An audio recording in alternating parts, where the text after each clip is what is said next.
పవన్ కళ్యాణ్ అయినా, చంద్రబాబు నాయుడు గారైనా, లేదంటే జగన్మోహన్ రెడ్డి గారైనా, ఎవ్వరైనా సరే రాజకీయాల్లోకి వచ్చేసరికి ఓట్లు కావాలనుకుంటే బీసీ అస్త్రం చేపట్టాల్సిందే.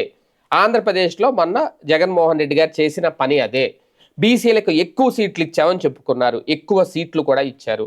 బీసీలకు ఎక్కువ కార్పొరేషన్లు పెట్టామన్నారు, ఎక్కువ చైర్మన్ల పదవులు ఇచ్చామన్నారు, ఇచ్చారు కూడా. కానీ ఏమైంది? చివరికి 11 స్థానాల్లో పక్కన కూర్చోబెట్టారు. ఇప్పుడు తెలుగుదేశం పార్టీ కూడా ఎప్పటి నుంచో మాది బీసీల పార్టీ అని చెప్పుకుంటుంది ఖచ్చితంగా. ఇప్పటికీ కూడా తాజాగా తెలుగుదేశం పార్టీ కొన్ని పదవులు ఇచ్చింది. పార్లమెంటరీ పార్టీ అధ్యక్షులకు సంబంధించి, అలాగే ప్రధాన కార్యదర్శులకు సంబంధించి ఇందులో ఎక్కువగా బీసీలకే పెద్దపీట వేశామని చెప్పుకున్నారు. బీసీలకి ఎక్కువగా ఇచ్చారు. పనిచేసే వాళ్ళకి అలాగే సీనియర్లకి కూడా ఈ పదవుల్లో పెద్దపీట వేశారు. ఈ పదవుల్లో ఈ జాబితా ప్రకారం 11 మంది ఓసీలకు, 8 మంది బీసీలకు, 4 ఎస్సీలకు, 1 ఎస్టీకి, 1 మైనార్టీకి కూడా అవకాశం కల్పించారు.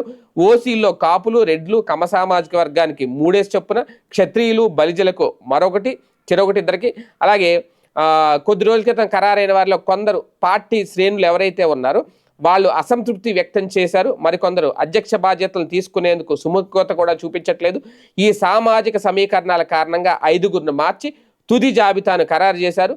పార్లమెంటరీ పార్టీ అధ్యక్ష పదవుల్లో సీనియర్లతో పాటు, అలాగే పదవులతో సంబంధం లేకుండా మొదటి నుంచి పార్టీనే నమ్ముకొని పనిచేస్తున్న వాళ్ళందరికీ కూడా అవకాశం ఇచ్చారట.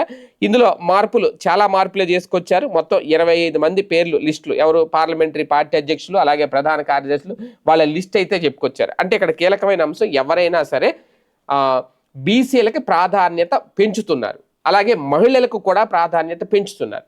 ఎందుకంటే రేపొద్దున్న కూడా ఒక 225 నియోజకవర్గాలు అయినా సరే ఆంధ్రప్రదేశ్లో ఇప్పుడు 175 ఉన్నాయి. మహిళల కోటా పెరుగుతుంది. అలాగే కొన్ని నియోజకవర్గాలు రిజర్వ్డ్ కాన్స్టిట్యున్సీస్కి వెళ్తాయి. ఖచ్చితంగా జనరల్ కోటాలో బీసీలకు కూడా ఇవ్వాల్సి ఉంటుంది. అప్పుడు బీసీలకు సంఖ్య కూడా, సీట్ల సంఖ్య ఎంతవరకు పెంచుతారు అనేది. ఏది ఏమైనా బీసీ అస్త్రం అనేది ఎప్పటి నుంచే చేత పట్టుకుని ముందుకు వెళ్తుంది తెలుగుదేశం పార్టీ అనడానికి నిదర్శనం తాజాగా ఇచ్చిన పదవులు.